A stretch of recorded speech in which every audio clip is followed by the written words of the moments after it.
নাই কেন কইতাম পুরা নোয়াখালীর সব ফোলারে আমি এমনি এমনি নাচাই আর তোর মতো ইদ্দুরি লেটকি ছুটকি আইবো আমার লাগে প্রেম করতে না। ফারিয়া শারীন বাংলাদেশের শোবিজ অঙ্গনের একজন পরিচিত মুখ। লাক্স তারকা ফারিয়া শারীন ক্যারিয়ারের প্রথম আলোচনায় এসেছিলেন একটি বিজ্ঞাপনের মডেল হয়ে। এরপর তিনি বেশ আলোচনায় এসেছেন ধারাবাহিক নাটক ব্যাচেলার পয়েন্টের সিজন 3-তে অভিনয় করে। কাজল আরেফিন অমি পরিচালিত এই নাটকে অন্তরা চরিত্রে তাকে দেখতে পেয়েছে দর্শক। এলা ছুটকিয়া বেতালাটো কিচ্ছা কই দিলাম।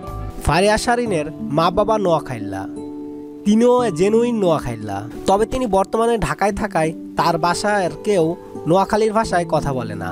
আর মা তার নানুর সঙ্গে কথা বলার সময় যে ভাষাগুলো বলেছিলেন সেগুলোই তিনি নাটকে অ্যাপ্লাই করেছেন।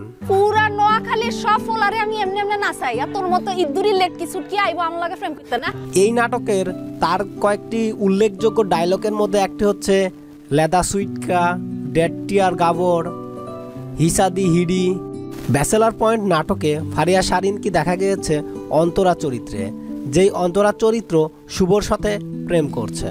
ব্যাচেলার পয়েন্টের নির্মাতা কাজল আরেফিন অমি বলেছেন সিজন 4 থেকে এই ফারিয়া শারীনকে নিয়মিতভাবে দেখা যাবে ব্যাচেলার পয়েন্ট নাটকে। সিজন 4-এর চরিত্রের কারণেই তাকে ঢাকাতে নিয়ে আসা হবে এবং ব্যাচেলার পয়েন্ট নাটকে তাকে নিয়মিত করা হবে।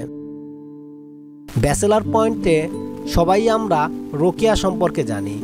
সিজন 4-এর সবচাইতে উল্লেখযোগ্য চরিত্র হতে চলেছে রোকেয়া চরিত্র। সিজন 4 থেকে রোকেয়া চরিত্রকেও নিয়মিতভাবে দেখানো হতে পারে। আর এই রোকেয়া চরিত্র অভিনয় করতে যাচ্ছেন সারিকা সাবা। তো সারিকা সাবাকে নিয়ে ভিডিওটি দেখতে চাইলে আমাদের এই ভিডিওটি দেখে নিতে পারেন।